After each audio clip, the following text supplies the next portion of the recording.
We're here with Mike Arrowsmith is the Chief Trust Officer at NinjaOne, where he leads the company's cybersecurity, IT, and support infrastructure at a time of rapid scale. With over 20 years of experience, Mike has a proven track record of successfully scaling and securing SaaS products and operations. Prior to NinjaOne, he served as head of security at Guardant Health, growing the security program through IPO to 300 million annual revenue, and founded the cybersecurity program at Splunk from post-IPO to more than 2.5 billion in revenue. Mike holds a BS from San Jose State University and has held technology leadership roles at Lawrence Livermore National Lab, Reserve Interactive, and FedEx Office. We are excited to have him on with us today.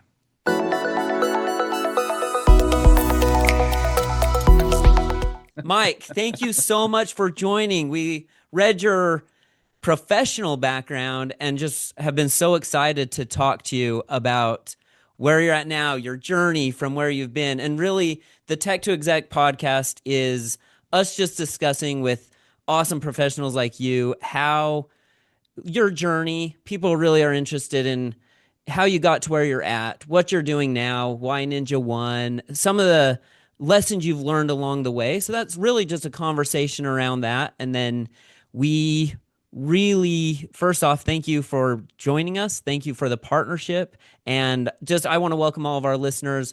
We're here with Mike Arrowsmith from NinjaOne, has a wonderful background that we'll get into of where he's been at Guardant Health and cybersecurity at Splunk, head of cybersecurity at Splunk, and many other great places. And he's a Raiders fan, so we need to know that. So, And I think, sorry, the next most important question, are you also an Aerosmith fan? That seems like required.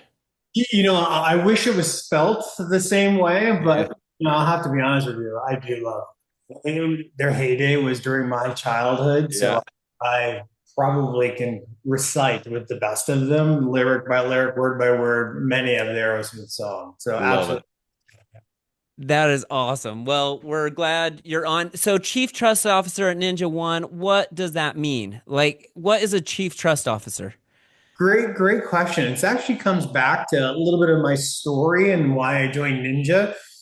We started seeing the chief trust officer role, I think, come out probably right around maybe a few years before the pandemic. It's probably the earliest I remember recall seeing it. It's probably around 2015, 2014. First started seeing that being leveraged by Salesforce. I would think, the best way, the best analogy to justify or describe what a chief trust officer is, think of them as a cybersecurity focused CIO. We are really elevating, specifically at NinjaOne, a products company, how we think about a trust relationship with our customers. So not only am I performing the traditional CIO functions, I'm performing the traditional CISO functions, but I'm also thinking about how and which steps do we actually pursue when we're building products for our customers. I think when you lay out the threat profile of what an RMM tool is, when we think about our technicians that are using our products, the sensitivity that goes into just the thought process, am I going to be poning myself? Am I exposing myself? Is such a high degree of concerns for all of our customers. It really embodes the security centric culture we have at NinjaOne. We are ensuring every single product, every single feature, every single bit of data that we collect, that we process, and or we may transmit on behalf of our customers has the cybersecurity culture, but we have also assurances that every single expectation from a control standpoint, from a capability standpoint, from a cyber threat exposure is being thought about, addressed, and predominantly mitigated and or remediated. We're really thinking about all of those various vectors and how we approach building the best, safest products for our customers, but also for our employees. So I'm proud to be able to say the same rigor that we put in for our customers is the same way we approach our own employee data. So every employee at Ninja is really feeling they're part of something that is secure, that is being thoughtful, being designed with intentions of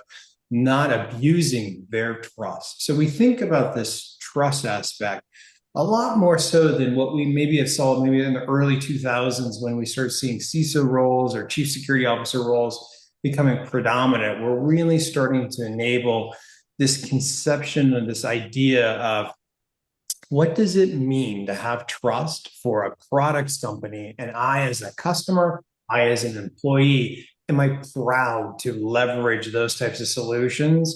And am I proud to be at an organization that represents this? So that's just a small tidbit. We could double click on any of that, but that's my takeaway from this.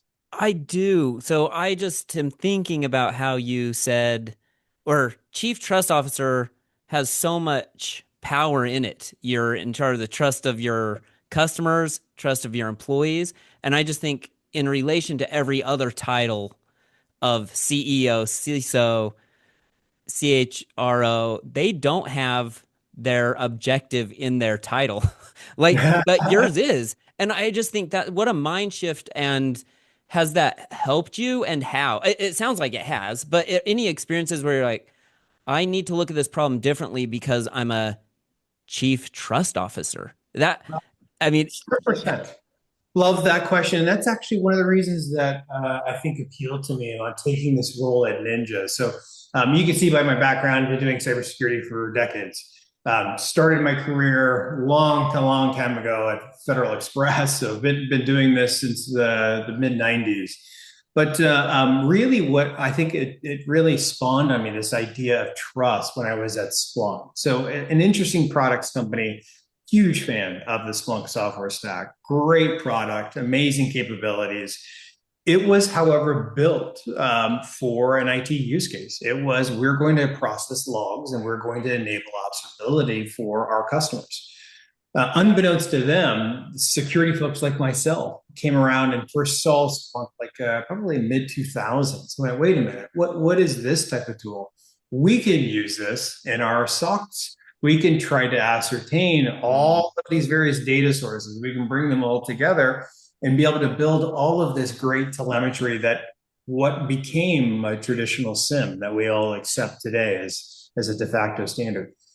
But that product was never intended for those security use cases. It evolved into that. There was gremlins of this being your predominant Linux, really cool IT tool. But how we process data, how we exposed APIs, it was a secure solution. I'm sure it still is. We are at NinjaOne's still a customer of Splunk, but the intentions of that product was never built around this secure use case. We had to bolt on a lot of different technologies. We had to morph things, change things to try to do things the right way. At NinjaOne, it is in our DNA. It is foundationally built with every single product from the ground up. How can this be exposed? How can this be abused? How are our customers going to interpret the use cases in a secured manner and a trustful way? Are these products built with intent? And that's something that I think, in partnership with our amazing CEO, Sal Sapresna, we really have pushed this mantra of security and trust are go hand in hand. And we could use that as an advantage for all of our competitors out there that maybe aren't thinking about this same way. But we can do so with the utmost of confidence because every single solution is done with this intent, this thoughtful exposure to how can it be abused? How are our customers going to interpret this? Again, we still have lots of great things to improve upon at NinjaOne, but it is significantly far above and beyond what most people would expect from their products companies. And so that's, I think, part of the appeal when we think about the chief trust officer. And ultimately, I think to answer your question directly, the intentions behind my role at Ninja, what does it mean? I think you eloquently put it, it's defined in my title, which very other few roles really have. I think a chief revenue officer is probably the other one that's most easiest recognizable, maybe a chief financial officer. Outside of that, you start getting into the murky areas of what do they do? How do they do that? It's built into our title. So we have very intentional job description with a very clear set of instructions. I think it's amazing. And as you're talking about that, I think imagine the level of security that all of our software kind of all softwares would have if they took the same approach, right? To say, okay, we want Exactly. our customers to trust that we are secure, whatever, even if it's not a security product, right? If you built it from built it from scratch, and I think that's such an interesting change to the traditional way of programming and developing, I think, new software. And so I just think it's I don't know. I don't thinking about it's a new to me. I'd never heard of chief trust officer until we saw it as that we were going to be interviewing with you. And so I just think it's a really cool perspective and excited to kind of learn more about it and honestly think about it, right? Like how can we build trust with our customers and how can they build trust with theirs, right? And that's really our goal, I think, in our business. And one of the reasons we liked, I think, is we've had lots of success with NinjaOne is it very much aligns with our ability to go and provide good products to our customers, right? And so we appreciate that from you. Love that. And I think what you're describing is this evolution, right? When you think about, going back to the dawn of technology and, somewhere around the 80s and 90s, it was all about high performance computing. And then we went to everything on the internet. We got to get online. It was a rush, rush, rush. And then in the 2000s, we kind of exposing to this idea of cloud-based services. We don't need to host these things on premise. We can go leverage these formal business applications as SaaS platforms. And now we find ourselves at the dawn of AI. I think along the way, that journey about what are you doing with my data has become really prevalent in the last 10 years. It used to be very acceptable for products companies to harvest a lot of personal information, package that, sell that as a form of revenue. Not anymore. Our friends in Europe have kind of set the standard. That's not acceptable. And most of the known world has followed that same suit. And so we're seeing this emphasis on this kind of trust concept, but more specifically, are you secure? Are you safe from exposing my data erroneously or trivially? Or can you provide me with some form of assurances that you're going to do what I would do if I own the service? That's kind of the way that I take this mantra of the chief trust officer. If I'm buying products, I think it's a fair, safe assumption. I want you to behave and act the way that I do for my customers. And as much as it's a very symbolic relationship, it's quite rare. A lot of folks, I think we will see that change over time. And I'm seeing that change more and more with my peers in the cybersecurity world and also the IT world. We're seeing this chief trust officer role become more and more prevalent. So I think we're at the very beginning of this big shift. I love that. As you talk to a CEO, you explain to someone that doesn't know technology, doesn't think about cybersecurity every day, or not enough, according to all of us, because their mind's on growth or the problems they're trying to resolve. How would you explain where NinjaOne fits in to like what NinjaOne is, just the brief, and how you would also, and maybe it's the same answer, how an IT executive would explain to the CEO why NinjaOne is important, like what it does, what the outcome is, kind of how would you, in a way that a CEO can be like, oh, that makes sense. I need that. Yeah, it's a really great question that we get often. I think the easiest way to describe it is we automate and make the most difficult of IT tasks as simple as just we are saying it today. That is our brand. We want to be able to enable our customers the easiest, most simplistic, automatable functions, processes, tools available in a singular viewpoint and NinjaOne's platform. Our intentions are around endpoints. Our business is managing your laptops, your desktops, your mobile devices. We can provide an easy, scalable, and highly available platform for our IT customers to be able to manage those devices very simplistically. That is the elevator pitch for NinjaOne. I often will describe it to others as we just make the hardest things of IT the simplest things.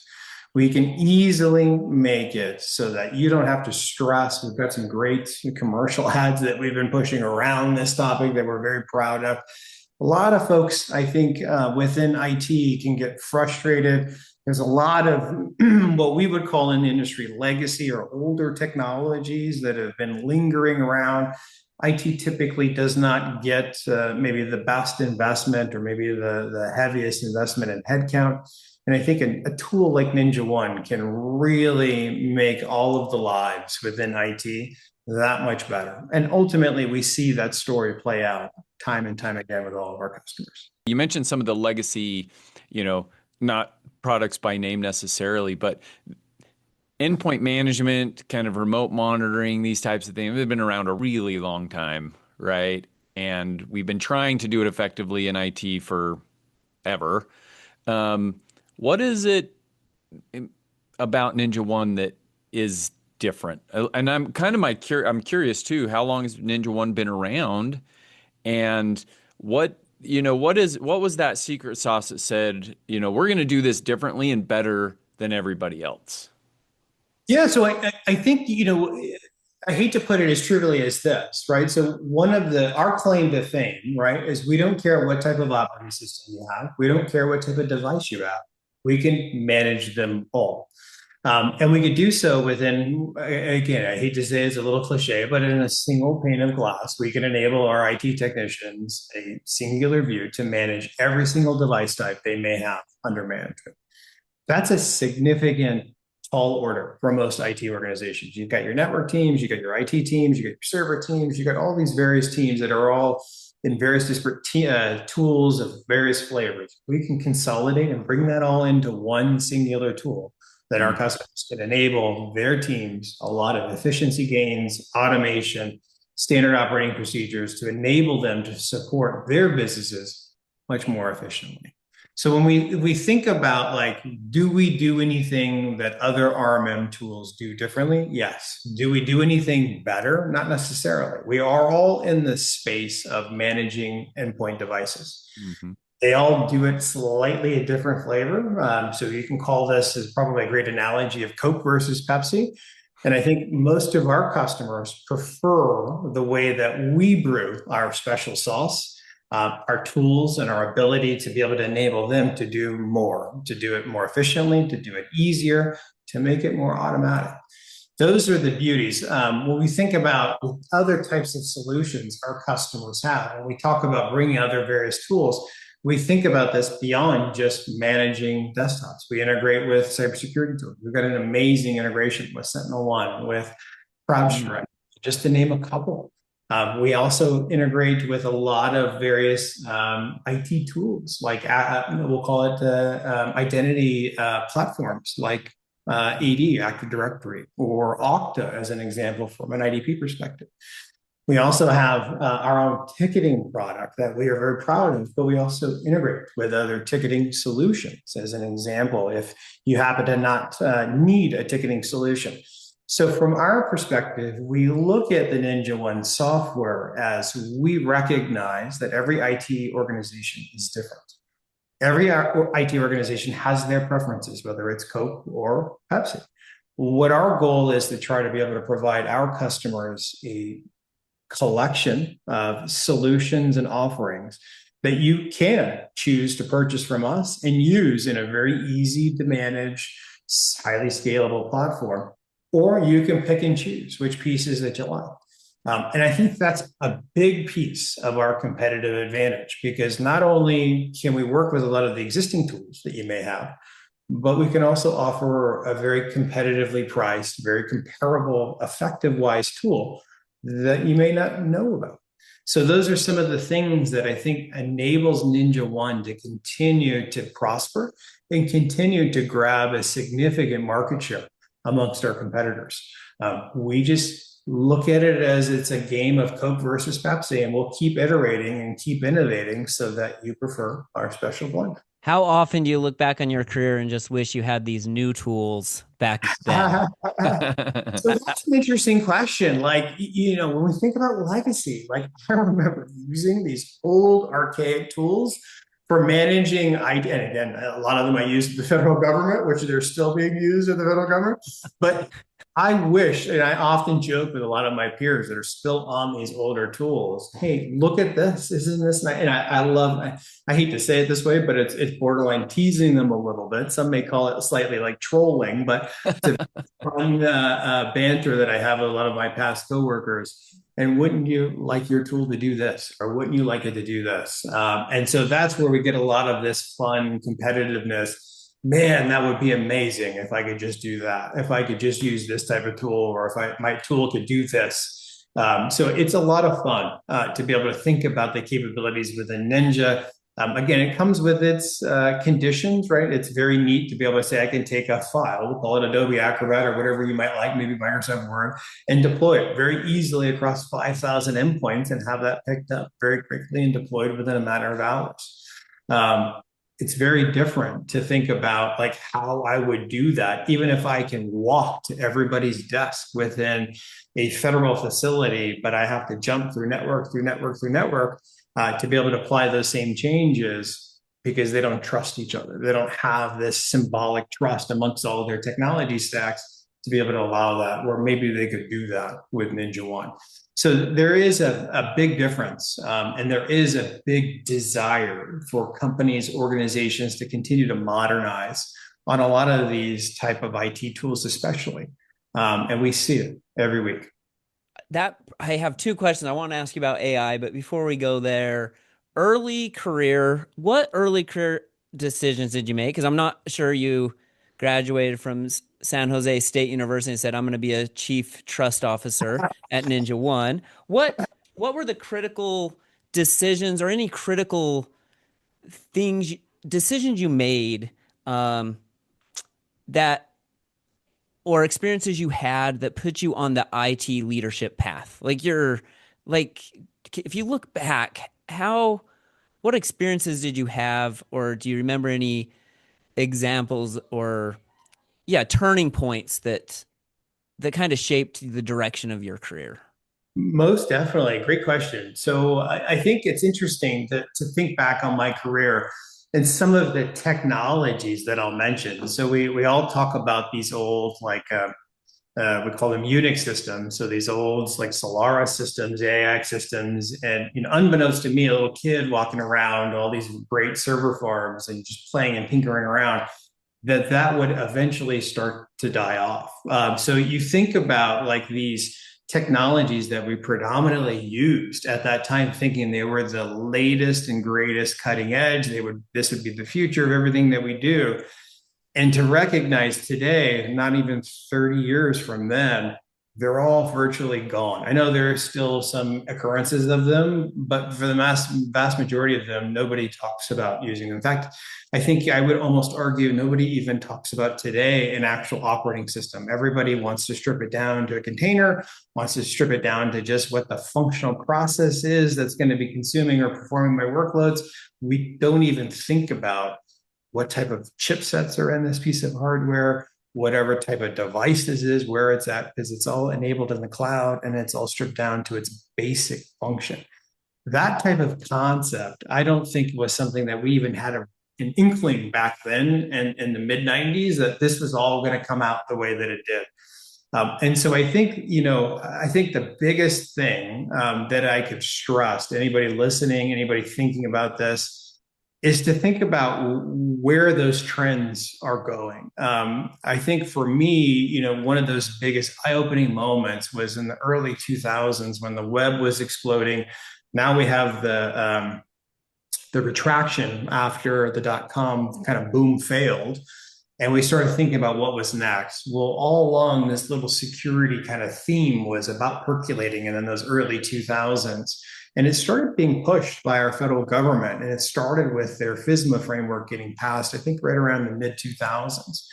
And I think that was the biggest eye-opening moment for me, that this is the next giant wave of innovation that's coming. And I think we're probably on the tail end a little bit of that in the cybersecurity space today, 20 years later.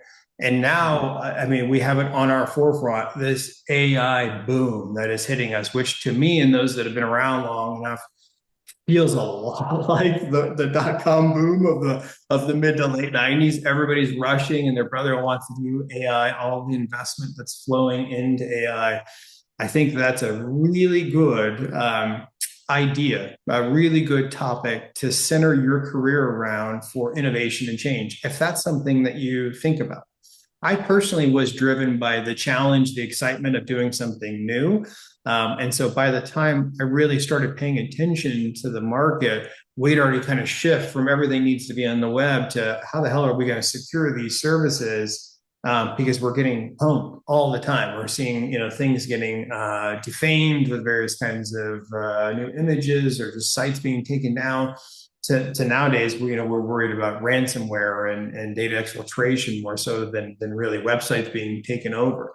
So we see this evolution that's happening in technology, and that's one of the things that I personally find really fascinating, just how quickly things change in our space. And so that's the biggest aha moment I think I could probably express, is to look for those themes that are changing. Is, as I can demonstrate here, technology doesn't stay static for very long.